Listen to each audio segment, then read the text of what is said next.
नमस्कार, खबर उत्तराखंड में आपका स्वागत है। मैं हूं आरिश अजहर, आपके साथ रुक करेंगे इस वक्त की हेडलाइंस पर। देहरादून में मौसम विभाग ने जारी किया ऑरेंज, मौसम को लेकर अलर्ट मोड पर उत्तराखंड सरकार।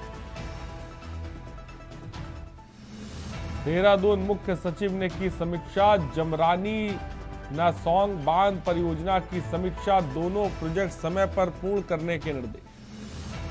कांग्रेस में नई परंपरा की शुरुआत, राहुल गांधी ने जिलाध्यक्षों के परिवारों से की मुलाकात। देहरादून में चुनावी बिसात पर बयानों के तीर, भाजपा प्रवक्ता कुंवर जपेंद्र सिंह का कांग्रेस पर बड़ा हमला। सीएम धामी ने किया साफ, ग्रीष्मकालीन राजधानी गैरसैंण में ही होगा विधानसभा का बजट सत्र। उत्तराखंड में सपा ने महंत शुभम गिरी को बनाया उत्तराखंड का कार्यकारी अध्यक्ष, 1 साल पहले भंग हुई थी कार्यकारिणी। आप देख रहे हैं के न्यूज, खबरों का सारथी।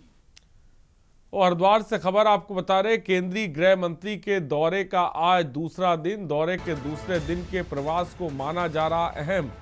विभिन्न धार्मिक और सामाजिक कार्यक्रमों में हो रहे शामिल। पतंजलि योगपीठ पहुंचे केंद्रीय गृह मंत्री अमित शाह। मंदिर में केंद्रीय मंत्री ने किया पूजन अर्चन, सुरक्षा के रहे पुख्ता इंतजामात।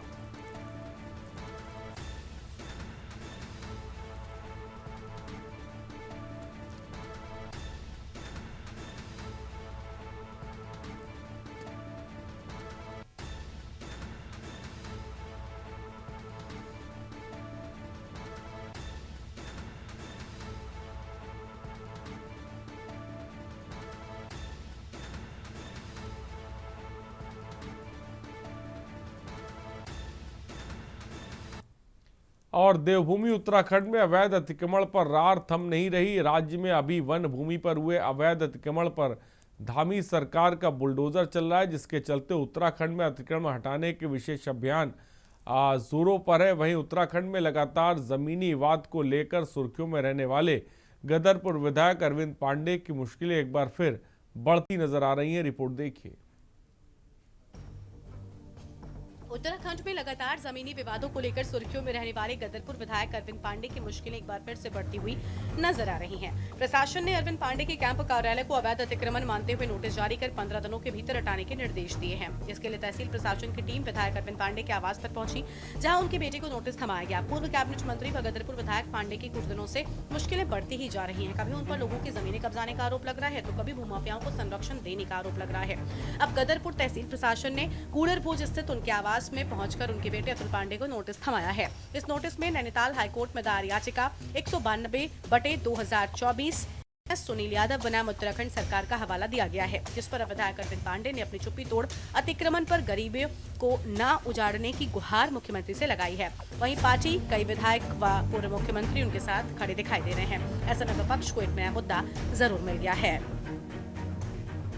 यह आयुष की भी भूमि है, योग की भी भूमि है।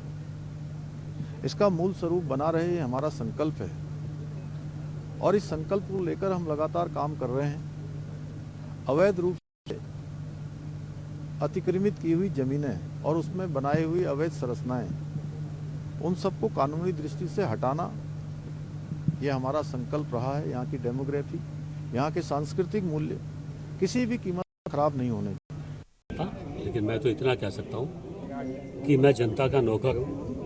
जनता मेरे पे विश्वास करके मुझे 5 बार जनता ने, 1 बार नगर पालिका अध्यक्ष, 5 बार विधायक मुझे बनाया है, तो जनता के प्रति मेरी जिम्मेवारी है। इसी कीमत पे भी मैं आपके माध्यम से कहना चाहता हूँ अपनी सरकार से, और विशेष तौर पे अपने मुख्यमंत्री जी से कहना चाहता हूँ कि मुझे जो नोटिस दिया गया है मैं उसका पालन करूँगा। ये नोटिस दिया है कि आपकी ज़मीन बंजर भूमि पर है, तो इसका या तो 15 जवाब दीजिए, नहीं तो इसे खाली कर दीजिए। तो खाली करना या जवाब देना, घर का गार्जियन मैं नहीं हूँ, घर के गार्जियन मेरे पिताजी हैं, तो निश्चित वो आएंगे, तो मीडिया में भी इसका जवाब देंगे और कोर्ट में इसका भी जवाब देंगे। देखिए, सुखवंत भाई खत्म हो गया, आज उसका भोग था। आपकी मीडिया के माध्यम से भी मैं कहना चाहता हूँ, उस भाई को भगवान अपने चरणों में स्थान दे। उत्तराखंड के गदरपुर से विधायक अरविंद पांडे के बयान बीते दिनों से सुर्खियों में है। इसी बीच अरविंद पांडे को अतिक्रमण का नोटिस भी थमा दिया गया है, जिसके बाद उत्तराखंड की सियासत गर्मा गई है। खबर लेके जाने के दौरान इसी बीच खबर आ रही है कि गदरपुर में अरविंद पांडे के घर होने वाली बीजेपी नेताओं की बैठक कैंसिल हो गई। बताया जा रहा है कि केंद्रीय नेतृत्व ने इस मामले में हस्तक्षेप किया, लेकिन भाजपा का इस पूरे मामले पर साफ कहना है, अवैध अतिक्रमण पर भाजपा कोई भी बड़ा नेता हो या कोई भी कार्यकर्ता, उसको बख्शा नहीं जाएगा। वहीं कांग्रेस ने भाजपा सरकार पर अतिक्रमण करने व मृतक किसान की हत्या के विषय से ध्यान भटकाने का गंभीर आरोप लगाया है। कहाँ गड़बड़ चल रही है?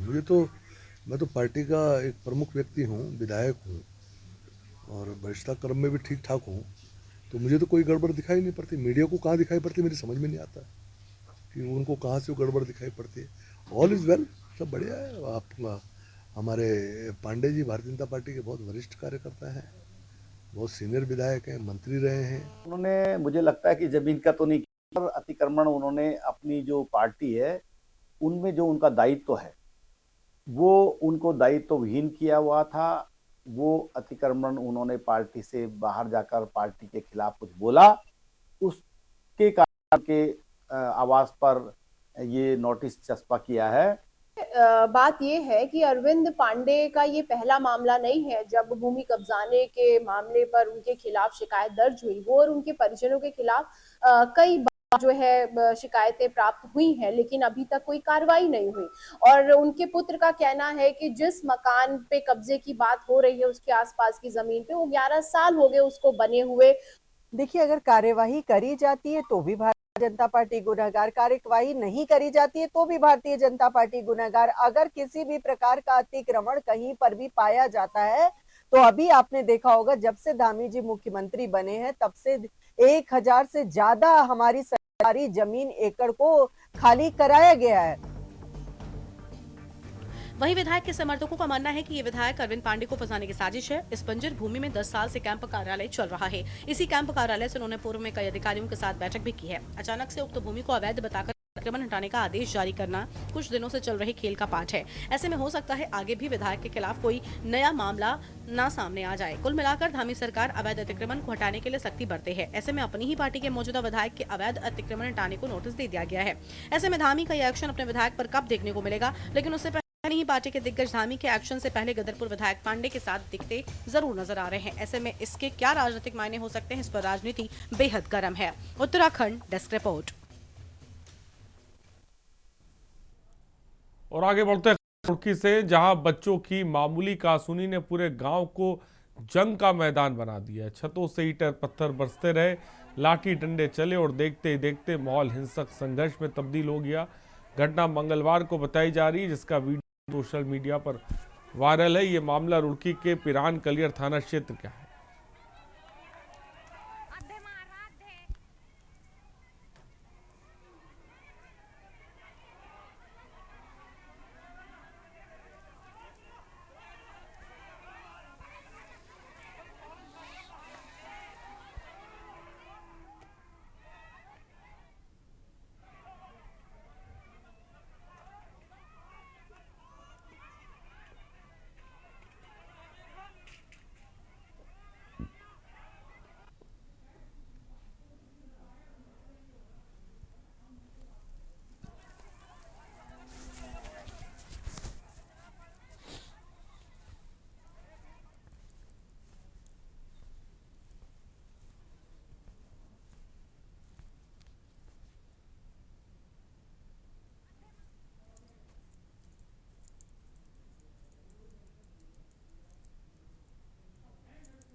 और खबर रुड़की से, जहां जन जन की सरकार जन जन के द्वार कार्यक्रम के तहत नगर निगम में आयोजित जन सुनवाई उस वक्त सियासी अखाड़ा बन गया जब जनता की पीड़ा के साथ राजनीति की गर्माहट भी खुलकर सामने आई।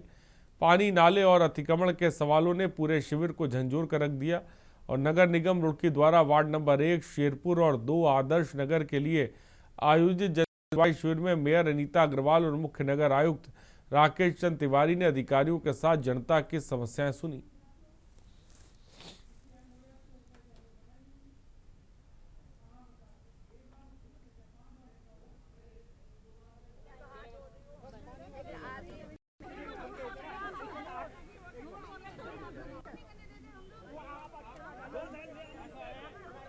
हमको इसका पता नहीं था कि आज जो है वार्ड नंबर 1 में जो है एक सरकार आपके द्वार का कोई कैंप लगा हुआ है, कैंप है, क्योंकि मेरे वार्ड में नहीं था।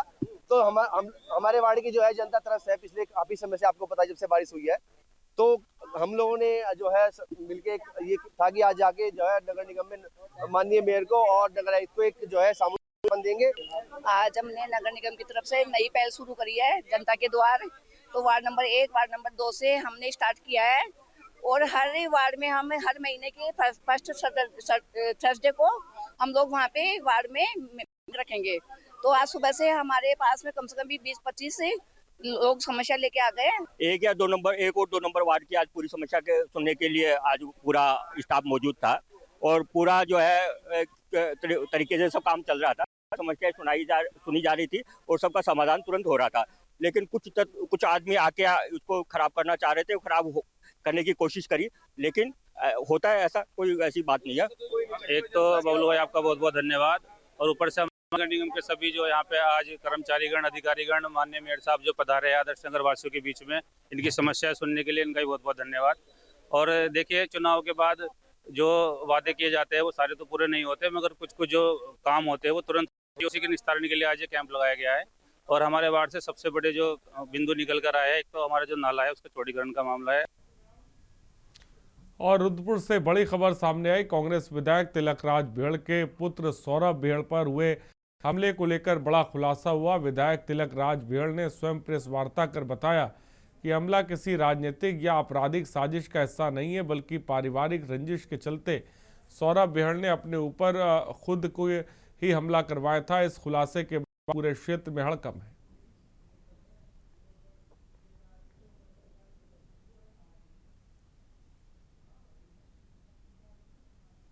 देखिए, सौरभ राज बेहड़ का जो मामला है मेरे बेटे का, जो मुझे रात से जानकारियां मिल रही हैं और सुबह पुख्ता जानकारी जो मिली है, सौरभ राज बेहड़ ने अपने एक दोस्त इंदर के साथ मिलकर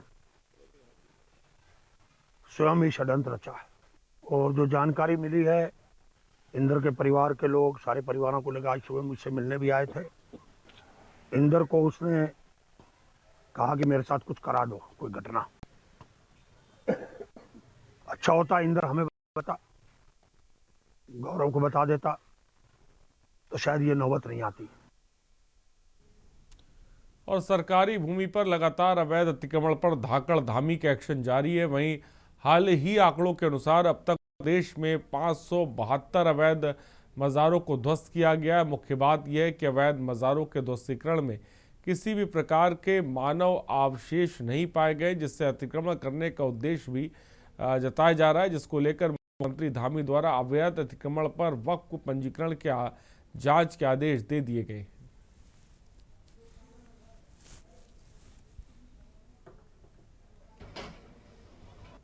जब युवा मुख्यमंत्री ने मज़ार के खिलाफ एक लाइन ली, मैं ये कहता हूँ जब मज़ारें तोड़ी गई तो ये बातें सामने आई कि जहाँ मज़ारें तोड़ी गई उनके नीचे कोई अवशेष नहीं थे। वो मज़ारें, अब वो क्या सत्यता थी उसमें तो नहीं जाएंगे, लेकिन मैं इतना ज़रूर कहूँगा कि कोई भी मज़ार जो वक्फ बोर्ड में दर्ज है उन मज़ारों को नहीं छेड़ा गया। जो पुरानी मज़ारें थी उन तमाम मज़ारों का संरक्षण वक्फ बोर्ड की जिम्मेदारी था और वक्फ बोर्ड की मज़ारों के साथ छेड़छाड़ अभी तक सरकार द्वारा नहीं की गई। लेकिन अगर कहीं कोई चीज अवैध होती है तो मुझे लगता है उस अवैध के खिलाफ सबको साथ खड़ा होना चाहिए। खबर देहरादून से, जहां राजकीय नारी निकेतन में महिलाओं और बच्चों को नई जिंदगी मिल रही है। जिलाधिकारी सविन बंसल के नेतृत्व में नारी निकेतन को एक सुरक्षित और संवेदनशील आश्रय बनाया गया। यहाँ बेसहारा महिलाओं और अनाथ बच्चों को न केवल आश्रय मिलता है, बल्कि आत्मसम्मान और आत्मनिर्भरता की ओर भी कदम बढ़ाने का अवसर मिल रहा है।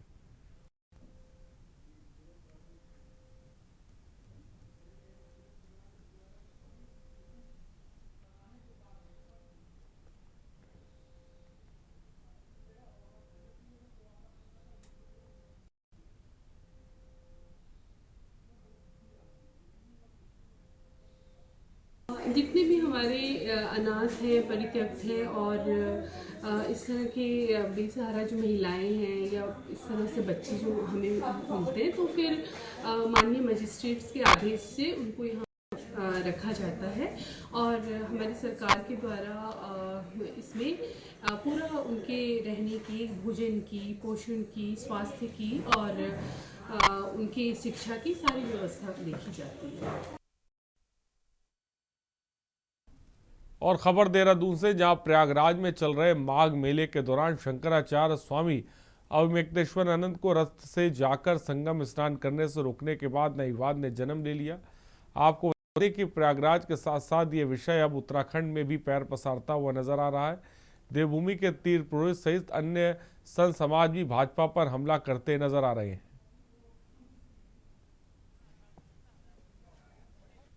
पूरा टीवी चैनलों में भी देख रहे होंगे, आप फेसबुक पर भी देख रहे होंगे। हाँ, ये जरूर है वहाँ लॉ एंड ऑर्डर प्रॉब्लम बनी रहे, क्योंकि पिछली बार वहाँ दुर्घटना हुई थी, तो वो लॉ एंड ऑर्डर प्रॉब्लम को बनाए रखने के लिए वहाँ पर ये जरूर उनसे अनुरोध किया गया था कि आप जो है पैदल चलकर स्नान कर लीजिए। अब उनके अनुयायी जो समर्थक उनके साथ लगभग 1.5-2 साल चल रहे थे, उनके द्वारा वहाँ पर थोड़ा सा धक्का मुक्की हुई है और जिला प्रशासन उनको रोकने का प्रयास किया है, लेकिन उसमें शंकराचार्य जी के साथ कोई अभद्रता हुई, ये गलत कहा जा रहा है। और प्रदेश में आगामी 2027 में विधानसभा चुनाव होने, जिसको लेकर पक्ष विपक्ष अभी से अपने बयानों के तीर एक दूसरे पर चलाता नजर आ रहा है। वहीं सत्ता पक्ष भाजपा के प्रदेश प्रवक्ता ने कुंवर जपेंद्र सिंह ने कांग्रेस पर निशाना साधते हुए कहा कि केंद्र से लेकर राज्य तक भाजपा सरकार का हमेशा से देश और राज्य को विकसित करने का उद्देश्य रहा है।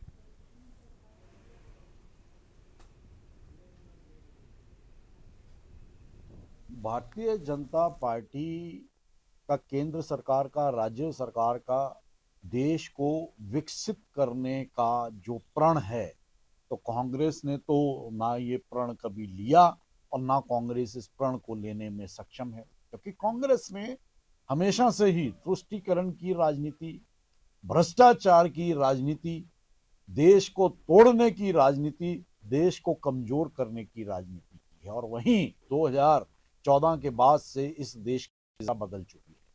देश की जनता ने जो समर्थन दिया, जो ताकत दी, जो स्नेह दिया, उसके दम पर भारतीय जनता पार्टी के मुख्य सेवक माननीय प्रधानमंत्री मोदी जी ने इस देश को एक विकसित राष्ट्र के रूप में राष्ट्र को सौंपने का जो प्रण लिया है, तो राज्य सरकारें और केंद्र सरकार धीरे धीरे उस ओर बढ़ रही है।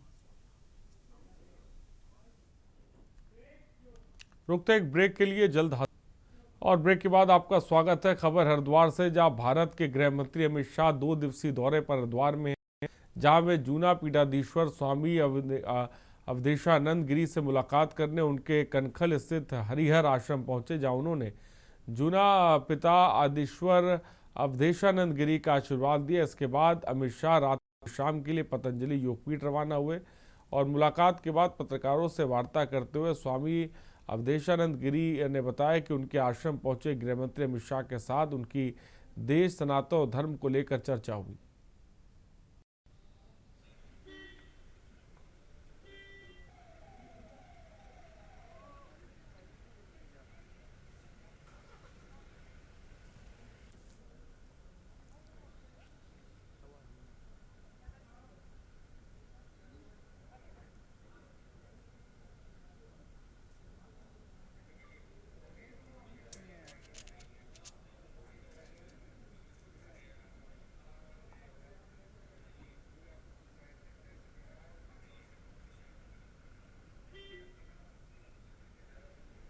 भारत के यशस्वी गृह मंत्री आदरणीय अमित शाह जी हरिहर आश्रम आए और उनसे लोक कल्याणार्थ तो चर्चा हुई, लेकिन राष्ट्रोत्थान के साथ साथ समसामयिक अनेक विषय और उनकी चूंकि आध्यात्मिक अभिरुचियां बड़ी अद्भुत हैं, तो उनसे कुछ आध्यात्मिक विषयों पर भी चर्चा हुई और विशेष तौर पर ये चर्चा हुई कि किस तरह से राष्ट्र में अद्भुत प्रगति हो। जैसे हमने उन्हें धन्यवाद दिया धारा 370 के लिए, हमने उन्हें अति धन्यवाद दिया अभी कि उनके माध्यम से राम मंदिर का निर्माण संभव हो सका है। और जो आज एक बड़ा परिवर्तन है, सुखद परिवर्तन, भय मुक्त समाज है, समाज में भय नहीं है, आर्थिक प्रगति कितनी है। आज देश इस सामर्थ्य का है कि कभी हम पड़ोसी देशों के सामने भी संकोच करते थे, लेकिन आज हम बड़े बड़े राजाओं के आगे और अमेरिका के सामने भी नहीं रहे हैं। और अगली खबर की तरफ रुख करते हैं। खबर आपको बता दें देहरादून से, खबर देहरादून से, जहां उत्तराखंड हाईकोर्ट में कथित नकल माफिया गिरोह के सरगना के नाम चर्चित हाकम सिंह की जमानत याचिका पर सुनवाई हुई। मामले में सुनवाई के बाद कोर्ट की एकलपीठ ने हाकम सिंह को जमानत दे दी, जबकि उसके सहयोगी पंकज गौड़ की जमानत मंजूर हुई थी।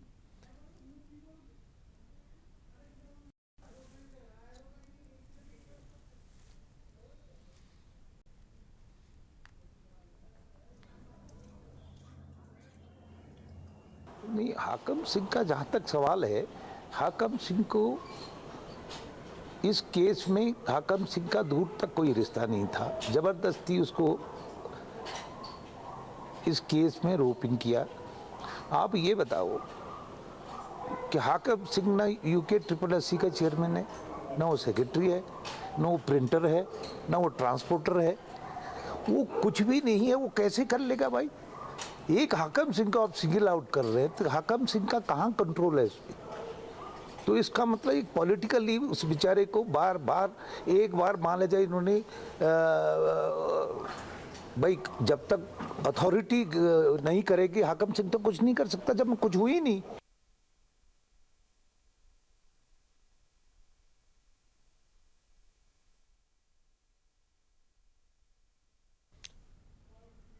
देहरादून में मौसम विभाग ने उत्तराखंड में बारिश और बर्फबारी की चेतावनी जारी की। शासन ने जारी किया अलर्ट, सभी कार्यदायी एजेंसियों को अलर्ट मोड पर रहने के निर्देश। मौसम विभाग ने उत्तरकाशी, रुद्रप्रयाग, चमोली, बागेश्वर और पिथौरागढ़ जनपदों के लिए ऑरेंज अलर्ट किया जारी। देहरादून, टिहरी, हरिद्वार, पौड़ी, अल्मोड़ा और नैनीताल जनपदों के लिए येलो अलर्ट जारी किया गया है।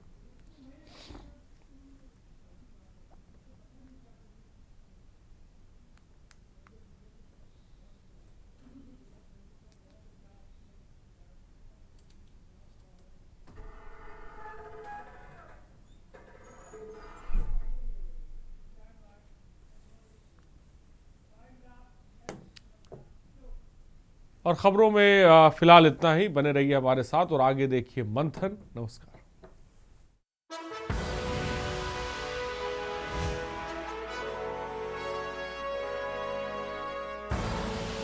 आप देख रहे हैं के न्यूज़।